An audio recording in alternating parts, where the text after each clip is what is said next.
కరెక్టే madam. Chapter number ఎంత? 70. Okay madam.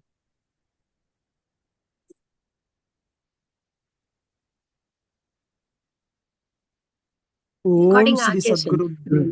Okay. Okay. ఓం శ్రీ సద్గురుభ్యో నమః. ఈరోజు 18వ తారీఖు మంగళవారము, మార్చి నెల 2025వ సంవత్సరము. The commentaries on living part 1 ఈ గ్రంథంలో ఈ రోజు డల్నెస్ అనే సబ్జెక్ట్ మీద శ్రీ లక్ష్మీ మేడం గారు సత్సంగ భాషణం ఇస్తున్నారు.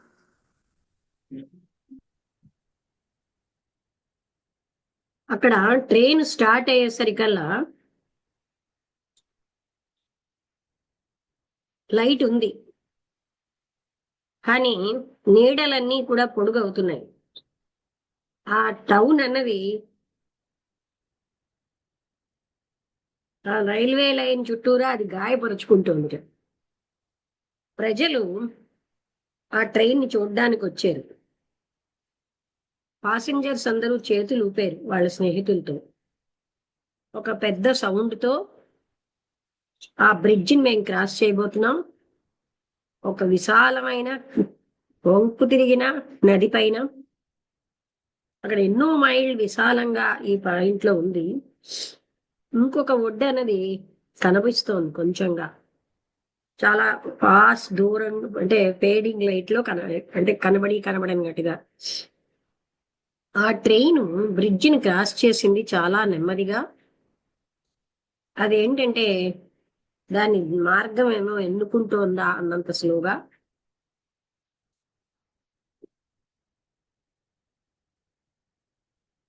స్పాన్స్ అంటే కొంగల్ గంగులు, అవి ఎన్నో ఉన్నాయి, 58 ఉన్నాయి.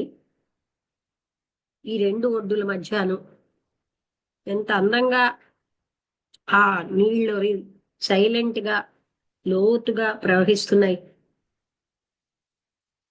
అక్కడ ఇసుకతో కూడిన ద్వీపాలు. అవి చాలా ఆహ్లాదంగా చల్లగా దూరం నుంచి కనిపిస్తున్నాయి. ఆ టౌన్ దానికి ఉన్న శబ్దంతో, డస్ట్తో, బురదతో అది వెనకాల ఉండిపోయింది. క్లీన్ గా ఉన్న ఆ సాయంత్రం గాలి అన్నది ఆ విండోస్ ద్వారా, కిటికీల ద్వారా వస్తోంది. మళ్ళీ అక్కడ డస్ట్ ఆ పొడుగైన బ్రిడ్జ్ వదలగానే మొదలవుతోంది, డస్ట్ వస్తుంది. కింద బెర్త్లో ఉన్న వ్యక్తి చాలా మాట్లాడుతున్నాడు. మా అందరికీ ఇంకా రాత్రి అంతా ఉంది. ఆయన ఏమనుకున్నాడంటే తనకి ప్రశ్నలు అడిగే హక్కు ఉందని. ఆయన కొంచెం లావుగా ఉన్న వ్యక్తి, పెద్ద చేతులు కాళ్ళు ఉన్నాయి. ఆయన తన కోసం తను మాట్లాడుతూ మొదలెట్టాడు ఆయన జీవితం, ఆయన యొక్క సమస్యలు, పిల్లలు మొదలైనవి. ఆయన ఏం చెప్తున్నాడంటే ఇండియా అన్నది చాలా ధనవంతం అవ్వాలి అమెరికా లాగా. ఇక్కడ అతిగా జనం అన్న వాళ్ళు ఉన్నారు, అవి ఏమో కంట్రోల్ చేయాలి. ప్రజలు ఫీల్ అవ్వాలి, వాళ్ళ బాధ్యత. ఆయన రాజకీయమైన పరిస్థితుల కోసం మాట్లాడాడు, యుద్ధము. ఆయన తన ట్రావెల్స్ కోసం మాట్లాడి అక్కడ అంతం చేశాడు. మనం ఎంత సెన్సిటివిటీ లేకుండా ఉంటాం. మనం ఫాస్ట్గా కావలసినంత రెస్పాన్స్ని ఇవ్వలేకపోతున్నాం. ఎంత అంటే మనం ఎంత ఫ్రీగా, how tie free to observe, అంటే హౌ ఇక్కడ ఏదో పదం, ఎంత ఫ్రీగా అబ్జర్వ్ చేయడానికి మనం ఉండట్లేకపోతున్నాం. ఈ సెన్సిటివిటీ అన్నది లేకుండా ప్లయబిలిటీ, అంటే వల్నరబిలిటీ, ప్లయబిలిటీ, ఫ్లెక్సిబిలిటీ అన్నది ఎక్కడి నుంచి వస్తుంది? ఈ క్విక్కెనింగ్ పర్సెప్షన్, ఫాస్ట్ గా ఉన్న అవగాహన ఎలా వస్తుంది? అలాంటి దగ్గర రిసెప్టివిటీ, అంటే ఏదైనా రిసీవ్ చేసుకోవడం ఎలా ఉంటుంది? అవగాహన, సంఘర్షణ లేని అవగాహన ఎలా ఉంటుంది? ఈ సంఘర్షణ అన్నది మన అవగాహనను అడ్డేస్తుంది. ఎక్కువ సెన్సిటివిటీ ఉంటే అవగాహన ఉంటుంది, కానీ సెన్సిటివిటీ అన్నది మనం పెంపొందించుకోవడం వల్ల వచ్చేది కాదు. ఏదైతే పెంపొందించుకుంటున్నామో అది కేవలం పోజ్, ఒక కృత్రిమమైనటువంటి పద్ధతి. ఈ కోటింగ్ అన్నది సెన్సిటివిటీ కాదు. ఇది ఒక రకమైన, అంటే మర్యాద కోసం చేస్తాం, లోతు లేకుండా మన యొక్క ప్రభావాల్ని బట్టి లోతు కలిగి ఉంటుంది. ఈ సెన్సిటివిటీ అన్నది సాంస్కృతికమైన ఫలితం కాదు, ప్రభావం యొక్క ఫలితము కాదు. అది ఒక రకమైన స్థితి. అందులో మనుషులు వెల్నరబుల్ గా ఉంటారు, ఓపెన్ గా ఉంటారు. తెలియని దాన్ని, ఊహించలేని దాన్ని అది తెలుసుకోవడమే ఓపెన్ గా ఉండడం అంటే. కానీ మనం సెన్సిటివ్ గా ఉండకుండా జాగ్రత్త తీసుకుంటా ఉంటాం.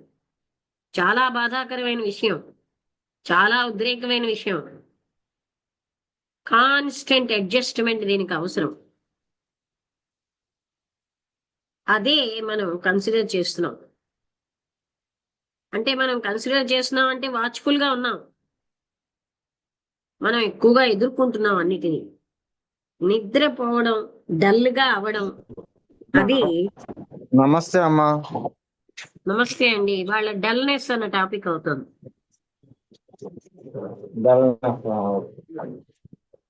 మనం కన్సిడర్ చేయడం అంటే వాచ్ఫుల్ గా ఉండడం, కానీ మనం ఏమో ఏదైనా ఎదుర్కోవడం, నిద్రించడం, డల్ గా ఉండడం. కానీ మనం ఎప్పుడు ఇలా ఉంటూ ఉంటాం. న్యూస్ పేపర్స్, మ్యాగజైన్స్, పుస్తకాలు మనకేమోని చదవడానికి వ్యసనంగా అయిపోవడం, ఇవన్నీ కూడా డల్ అయ్యేటటువంటి విధంగా చేస్తున్నాయి. ఈ చదవడం ఒక అద్భుతమైన ఎస్కేప్. డ్రింక్ ఎలాంటి ఎస్కేప్? డ్రింక్ తాగడం ద్వారా మనం ఎస్కేప్ అవుతున్నాం వాటీస్ నుంచి. చదవడం కూడా ఒక రకమైన ఎస్కేప్ అంటున్నారు. లేకపోతే ఒక ఉత్సవాల ద్వారా మనకి జీవితం యొక్క బాధ నుంచి ఎస్కేప్ అవుదాం అనుకుంటున్నాం. అందుకని డల్నెస్ అన్నది చాలా ఎఫెక్టివ్ గా ఉంటుంది అక్కడ. డల్నెస్, ఎక్స్ప్లెనేషన్స్, వివరణల వల్ల వచ్చిన డల్నెస్, ఒక నాయకుడిని ఫాలో అవడం వల్ల, ఒక ఆదర్శాన్ని పాటించడం వల్ల, ఏదో ఒక రకమైనటువంటి జయంతో ఐడెంటిఫై అవడం వల్ల, ఏదో ఒక లేబెల్, లక్షణాలు, వీటన్నిటి వల్ల డల్నెస్ వస్తుంది. మనలో చాలా మంది డల్ అవడానికే ఇష్టపడతారు, కోరుకుంటారు. ఈ అలవాటు అన్నది చాలా ఫలంగా అంటే చక్కగా పనిచేస్తుంది మన మనస్సుని నిర్ధారణలో ఉంచడానికి. డిసిప్లిన్ అన్న ఈ అలవాటు, ప్రాక్టీస్ అన్నది, అంటే ఈ ప్రయత్నాన్ని బలపరుస్తుంది. ఎన్నో రకాలైనటువంటి గౌరవప్రదమైన మార్గాలు ఉన్నాయి. అవన్నీ కూడా ఇన్సెన్సిటివ్ గా ఉంటాయి. ఒకవేళ మనిషి ఏం చేయగలనండి జీవితంలో, ఒకవేళ ఆయన గాని సెన్సిటివ్ గా ఉంటే?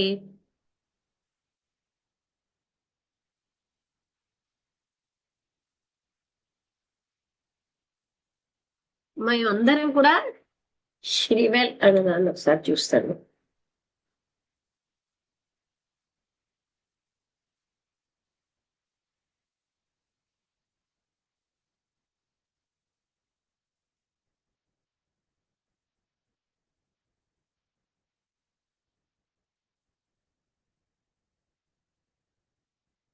కుంచుకుపోతాం.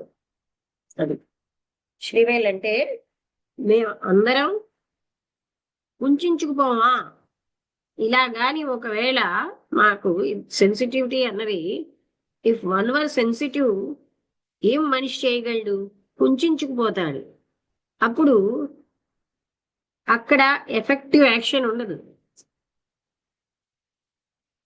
అయితే డల్ గా సెన్సిటివిటీ లేనటువంటి మనస్సు జగత్తుకి ఏమి తెచ్చిపెడుతోంది? వాళ్ళు చేసే ఎఫెక్టివ్ యాక్షన్ యొక్క ఫలితం ఏమిటి? యుద్ధాలు, కన్ఫ్యూజన్, లోపల బయట నిరంకుశంగా ఉండడం, బాధని పెంచడం, వాళ్ళకి ఇతరులకి జగత్తుకిను అదే కదా అవుతోంది. ఎవరైతే వాచ్ఫుల్ గా ఉండరో ఆ యాక్షన్ అన్నది తప్పనిసరిగా వినాశనానికి దారితీస్తోంది, భౌతికమైన అభద్రతకి దారితీస్తోంది, కంప్లీట్ గా వినాశనానికే దారితీస్తోంది. కానీ సెన్సిటివిటీ అన్నది అదంత సులువుగా రాదు. సెన్సిటివిటీ అన్నది సింపుల్ ని అవగాహన చేసుకోవడం వల్ల అది చాలా క్లిష్టమైన విషయం. అదేం విత్డ్రాయల్ కాదు దేని నుంచి, అది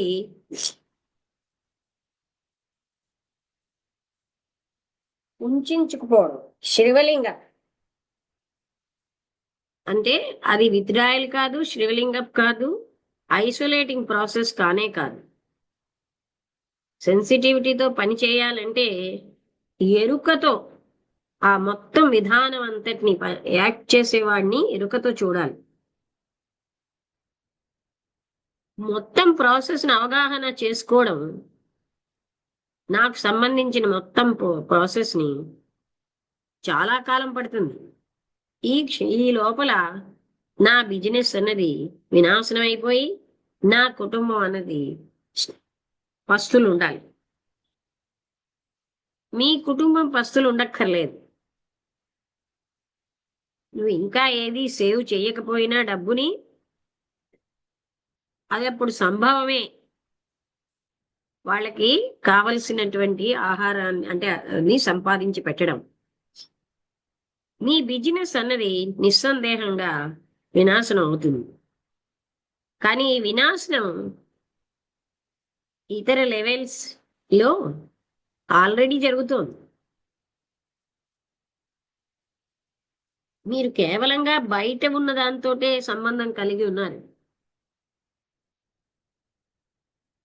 మీ లోపల ఏం జరుగుతోందో మీకు తెలుసుకోవాలని, చూడాలని లేదు. మీరు ఇన్నర్ అన్న దాన్ని వదిలేస్తున్నారు,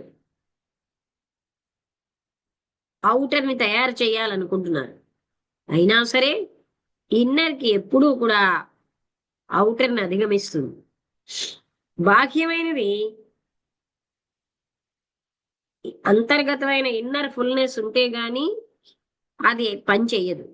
కానీ ఈ అంతర్గతమైన ఫుల్నెస్ అన్నది రిపిటీషన్, సెన్సేషన్స్ ని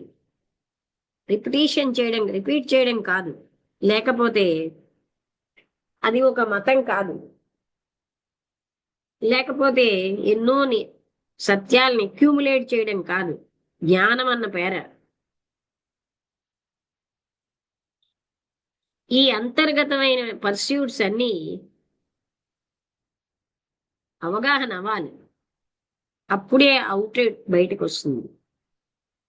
హెల్దీగా ఉండాలంటే అవుటర్ కూడా ఇవన్నీ అవగాహన అవ్వాలి.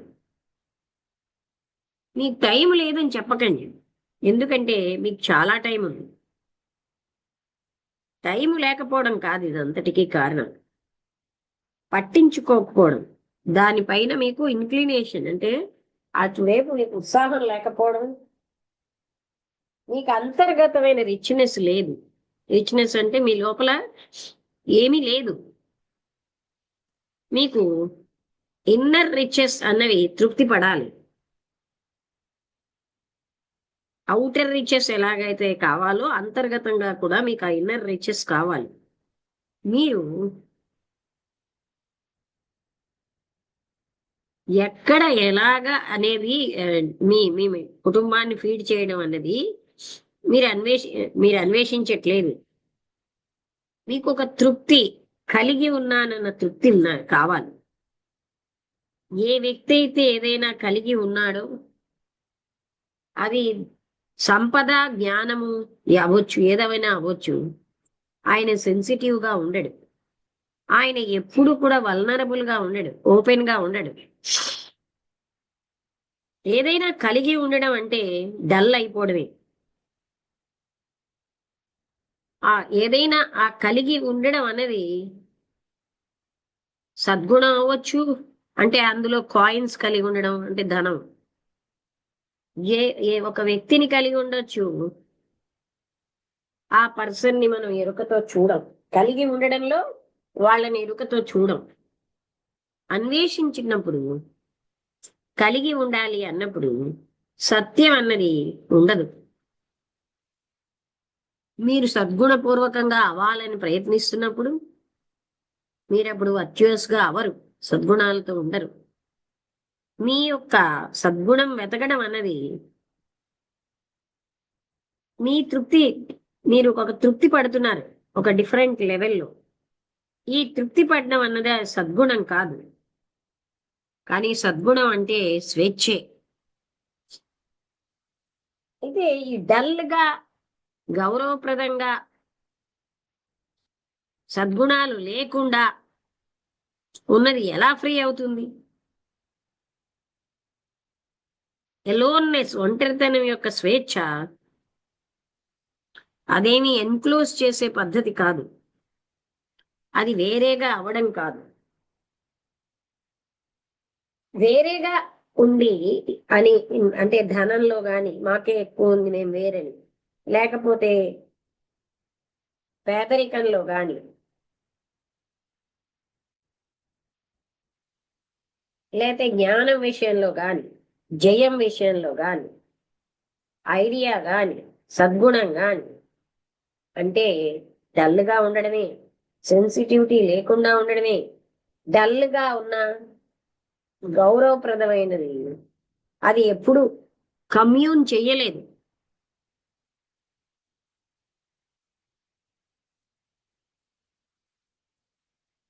అది వాళ్ళ యొక్క ఓన్ సెల్ఫ్ యొక్క ప్రొజెక్షన్స్ తోటే చేస్తున్నారు. ఒకవేళ చేశారంటే ఈ కమ్యూన్ అన్నది చెయ్యాలంటే, కమ్యూన్ అంటే బంధం, బాంధవం అంటే భావ వ్యక్తీకరణ చెయ్యాలంటే మాటలు కాకుండా అవగాహన చేసుకోవడం.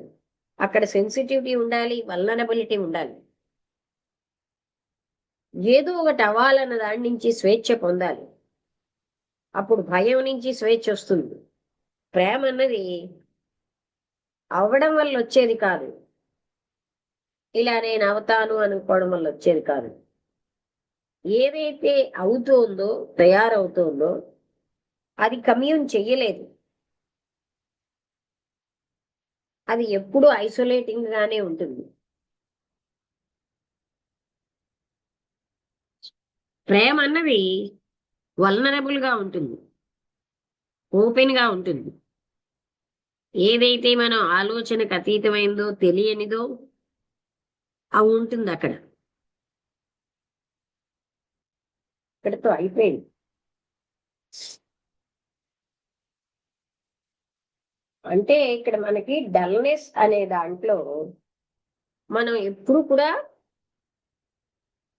ఏదో ఒక ప్యాటర్న్ ప్రకారం వెళ్ళిపోతూ అలా మనని మనం డల్ చేసేసుకుంటాం. అది ఇందులో చెప్తున్నారు. ఇందులో మొట్టమొదటి పాస్ మరొకసారి చదువుతాను.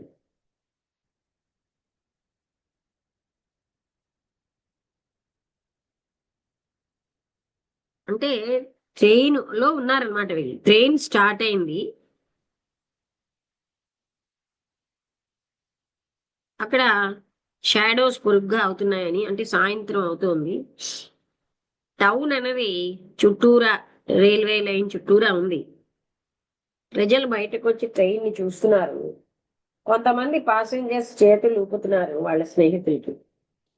అదంతా వర్ణన అయింది కదా.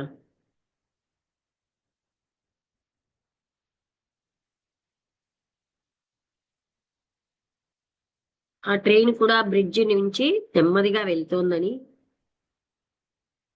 అక్కడ దృశ్యం అది చాలా బాగుందని అదంతా చెప్పారు. ఆ లోయర్ బెర్త్ లో ఉన్న వ్యక్తి చాలా మాట్లాడుతున్నాడు. మాకు ఒక రాత్రి అంతా ఉంది మా ముందు. ఆయన ఏమనుకుంటున్నాడంటే ఆయనకి ప్రశ్నించడానికి హక్కు ఉందని. ఆయన చాలా లావుగా ఉన్నాడు, ఆయన కాళ్ళు చేతులు పొడుగ్గా ఉన్నాయని, ఆయన తన కోసం, తన లైఫ్ కోసం, తన ట్రబుల్స్ కోసం, తన పిల్లల కోసం మాట్లాడుతున్నాడు. ఆయన ఏమన్నాడంటే ఇండియా అన్నది అమెరికా అంత ధనవంతమైన కంట్రీ అవ్వాలి, ఇక్కడ జనాభా ఎక్కువ, అందరికీ ఆ అవేర్నెస్ ఉండి ప్రజలందరికీ కూడా అలాగా బాధ్యులే దానికి. అలాగ ఆయన రాజకీయాలు, యుద్ధం ఇవన్నీ మాట్లాడాడు. ఆయన యొక్క ప్రయాణాలు అంటే ఇక్కడ కృష్ణమూర్తి గారు మనం ఎంత సెన్సిటివ్ అన్నది లేకుండా ఉంటాం, ఇన్సెన్సిటివ్ గా ఉంటాం. మనకేమో స్విఫ్ట్ గాను అంటే ఫాస్ట్ గా యాడక్వేట్ అంటే కావలసినంత రెస్పాన్స్ లేకుండా ఉంటాం.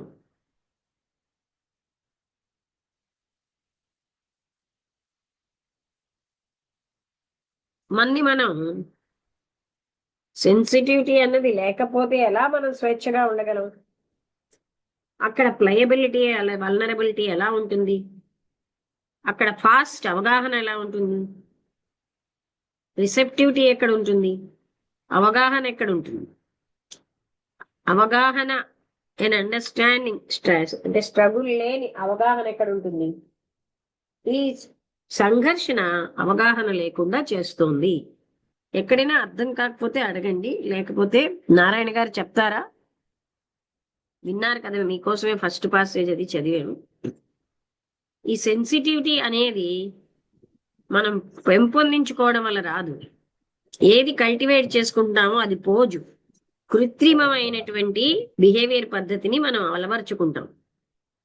అది సెన్సిటివిటీ కాదు, అది ఒక మర్యాదపూర్వకమైన ప్రవర్తన. లోతుగా ఉండొచ్చు, లేకపోతే పైనే ఉండొచ్చు. సెన్సిటివిటీ అనేది సాంస్కృతికమైన ఫలితంలోంచి రాలేదు, అది ఇన్ఫ్లుయెన్స్ వల్ల వచ్చేది కాదు. అక్కడ వల్నరబిలిటీ ఉన్నప్పుడే, ఓపెన్ గా ఉన్నప్పుడే సెన్సిటివిటీ ఉంటుంది. తెలియనిది, ఆలోచనకు అతీతమైనది అక్కడే వస్తుంది. మనం ఎప్పుడు సెన్సిటివ్ గా ఉండకుండా ఉండడానికే కేర్ తీసుకుంటాం, ఎందుకంటే ఇది చాలా బాధాకరమైన విషయం. కాన్స్టెంట్ అడ్జస్ట్మెంట్ అన్నది అవసరం పడుతుంది. అదే మనం కన్సిడర్ చేయడం అంటే వాచ్ఫుల్ గా ఉండడం. మనమేమో కొంత కంఫర్ట్ అంటే సుఖం ఉంటుంది, నిద్రాణ స్థితిలోకి వెళ్తాం, డల్ గా అయిపోతుంది. అంటూ మనం ఏంటి డల్ చేస్తున్నాయి? న్యూస్ పేపర్స్, మ్యాగజైన్స్, బుక్స్, అలాగే డ్రింక్ కి అడిక్షన్ అవ్వడం, ఇవన్నీ కూడా డ్రిల్లింగ్, ఇంప్రూవ్మెంట్, అద్భుతమైన ఎస్కేప్ అన్నమాట. అంటే మన నుంచి మనం పారిపోవడానికి రీడింగ్ అన్నది ఒక ఎస్కేప్ అన్నారు.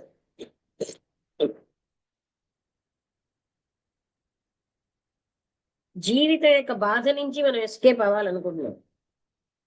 డల్నెస్ అనేది చాలా ఎఫెక్టివ్ మార్గం.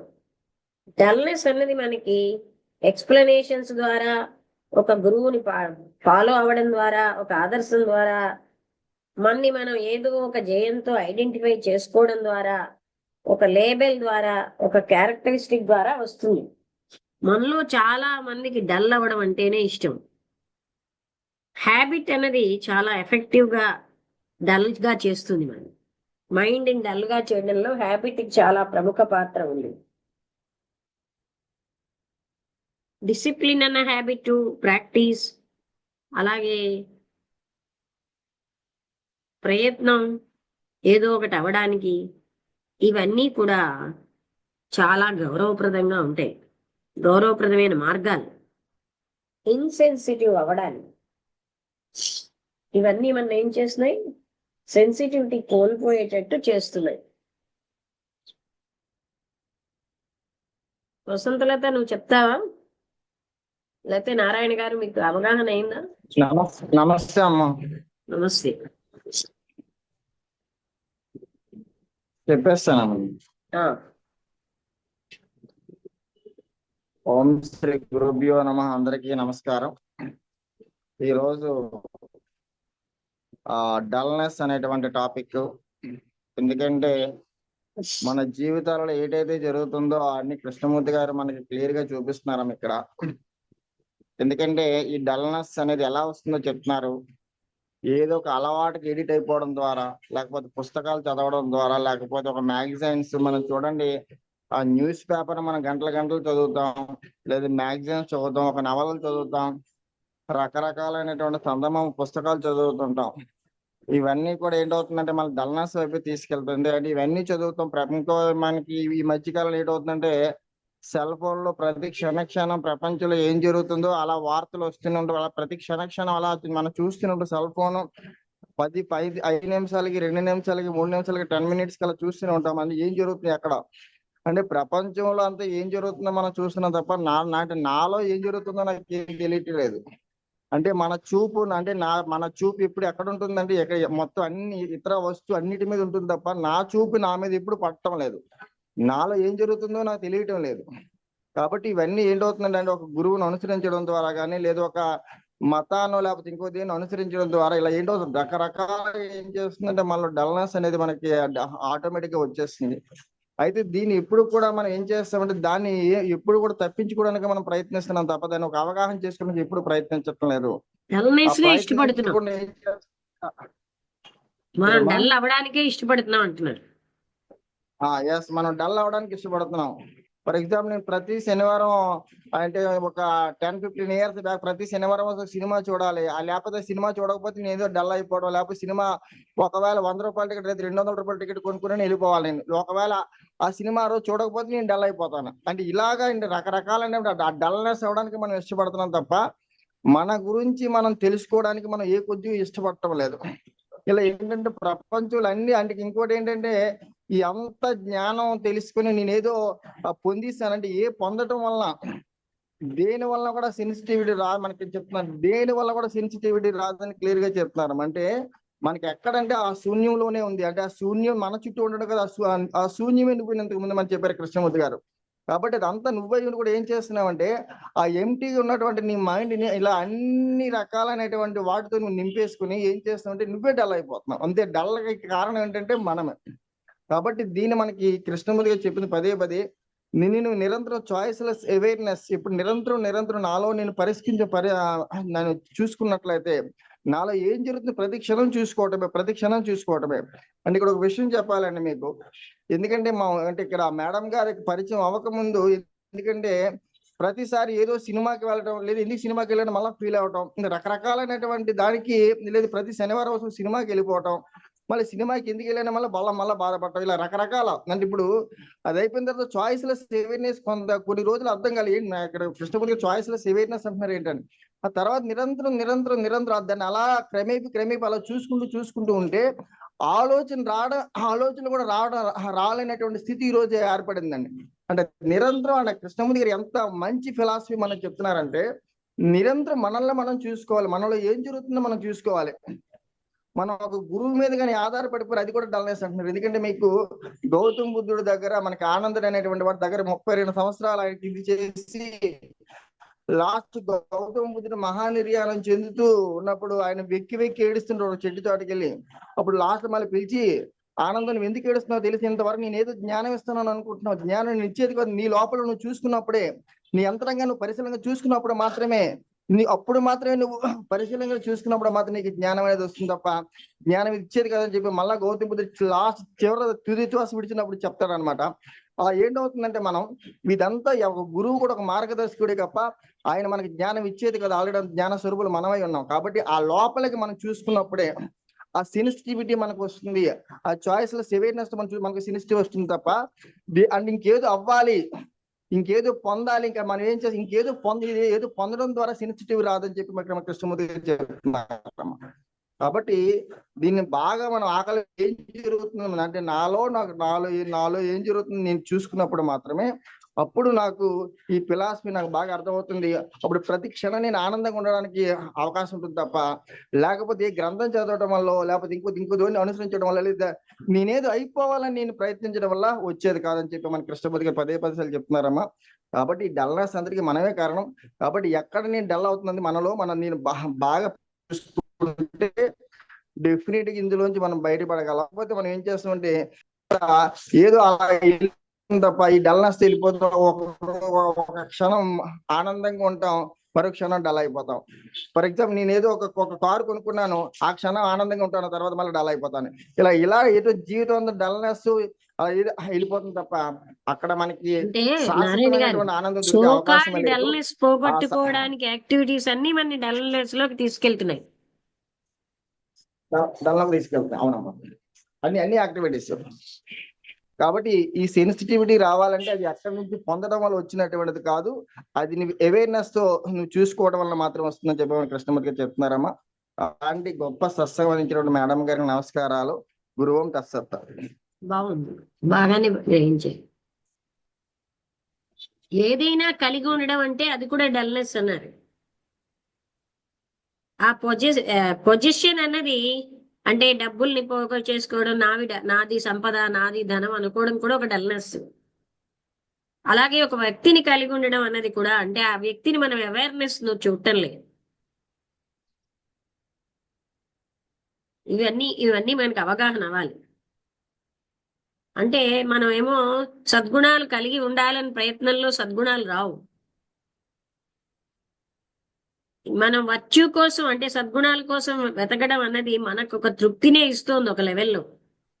ఇలాంటి తృప్తి అన్నది ఎప్పుడు సద్గుణం కాదు. వర్చ్యూ అన్నది ఫ్రీడమ్, వీటన్నిటి నుంచి ఫ్రీడమే వర్చ్యూ అంటే సద్గుణం. అందుకని అయితే ఈ డల్ గా గౌరవప్రదంగా సద్గుణాలు లేకుండా ఉంటూ ఎలా ఫ్రీగా ఉంటాం?